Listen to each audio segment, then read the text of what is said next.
ကျွန်တော်နဲ့အဖွားဟာ YouTube ပေါ်မှာဂိမ်းဆော့တဲ့ဗီဒီယိုပေါင်းချုပ်ကိုအတူတူကြည့်နေကြတော့အဖွားကကျွန်တော်ကိုလက်ကြည့်ပြီးငါငယ်ငယ်တုန်းကလည်းဂိမ်းဆော့ရတာတိတ်ဝါသနာပါခဲ့တာငါဘိုးဝါးရေးတာတစ်ခုလုံးမှာအတော်ဆုံးဂိမ်းစားသမားဖြစ်အောင်လုပ်ပြမယ်လို့ပြောခဲ့ပါတယ်ကျွန်တော်ကတော့ရဲမိတာပေါ့ဒါပေမဲ့အဖွားကတော့ခက်ပြုံးပြုံးနဲ့စောင့်ကြည့်လိုက်ပါလို့ဆိုပါတယ်နောက်တစ်ပတ်ပိတ်ရက်မှာတော့အဖွားဟာ gaming PC တစ်လုံးဝယ်ခဲ့ပါတယ်ဒါပေမဲ့ကျွန်တော်အကြံပြုသလိုဆိုင်ကအသင့်စင်ပြီးသားကိုဝယ်မဲ့စားအဖွားကသူမကိုယ်တိုင်မက်တာလို့ခေါ်တဲ့ຢာတွေကိုတမုံလွဲလုံးအင်တာနက်မှာလိုက်ရှာပါတော့တယ်ဂိမ်းလော်တင်တက်တာမြင်ဖို့အတွက်ပိုကောင်းတဲ့ရွံတွေ240 Hz monitor စက္ကန့်တစ်ခုနဲ့ကဘာပေါ်က Pro Game သမားတိုင်းသုံးကြတယ်ဆိုတဲ့ gaming ကူလာထိုင်တို့ကိုဝယ်ခဲ့တာပါအဲ့ဒီနေ့မုံလွဲပိုင်းမှာတင်အဖွားဟာပြစ်မှတ်မှန်ကန်မှုရာခိုင်နှုန်းတွေကိုစားပွဲပေါ်မှာစတကီနှုတ်လေးနဲ့ကတ်ထားပြီးပစ်ကွင်းချိန်နဲ့ဂိမ်းတွေကိုအသေးအတန်လေ့ကျင့်နေပါတော့တယ်အဲ့ဒီနေ့ညနေမှာတော့36ပွဲမြောက်ဆော့ပြီးတဲ့နောက်အဖွားဟာသူမရဲ့ပထမဆုံးဂိမ်းကိုရခဲ့ပါတယ်အပတ်စဉ်ကုန်မှာတော့ပထမဆုံးအကြိမ်ဖြစ်ပထမဆုကိုစုခူးနိုင်ခဲ့ပြီးတခြားကစားသမားတွေနဲ့စကားပြောနိုင်ဖို့အတွက်မိုက်ခရိုဖုန်းတစ်လုံးကိုမာယူကသူမကိုသူမဆုချခဲ့ပါတယ်စနေနေ့မုံလွဲပိုင်းမှာတော့အဖွားဟာကျွန်တော်နဲ့ကျွန်တော်သူငယ်ချင်းစကွက်တစ်ဖွဲလိုက်ဆော့နေတာကိုလာကြည့်ပြီးဝင်ဆော့လို့ရမလားလို့မေးခဲ့ပါတယ်ကျွန်တော်ကရဲမိပေမဲ့အဖွားကပထမဆုံးပွဲမှာတင်10ရောက်လုံးတက်ပြလိုက်ပါတယ်အဖွားကတွန်ကိုဘလို့စနိုက်ပါမျိုးကဘလောက်ကွာဝေးအတွက်အကောင်းဆုံးလဲဆိုတာတင်ပေးခဲ့ပြီးကျွန်တော်ပို့ပြီးမြင်မြတ်အဆောက်အောင်စောင့်နိုင်ဖို့အတွက်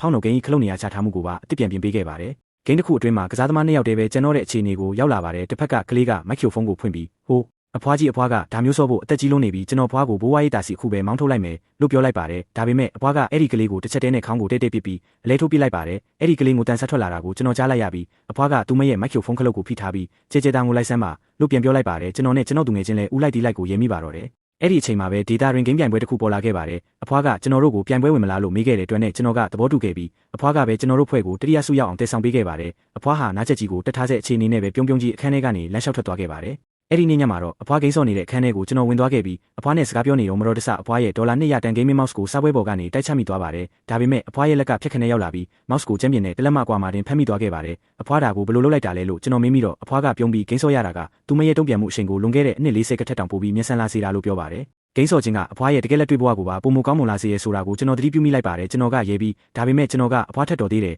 လို့ပြောလိုက်တော့အဖွားကမဟုတ်ဘူးမင်းမတော်ပါဘူးလို့ပြန်ပြောပြီးသူမရဲ့နိုင်ပွဲမှတ်တမ်းကိုထုတ်ပြပါတယ်သူမရဲ့နိုင်ရတဲ့အရေးအတွက်ကကျွန်တော်ထက်နှစ်ဆတောင်ပိုများနေခဲ့တာပါအဲ့ဒီနောက်အဖွားကရေးပြီးတော့မင်းလည်းဂိမ်းပိုလေးချင်ထားဖို့လိုလိမ့်မယ်ဘိုးဝါးရေးတာကဂျိုးကမင်းကိုမီတော့မယ်လို့ပြောပါတော့တယ်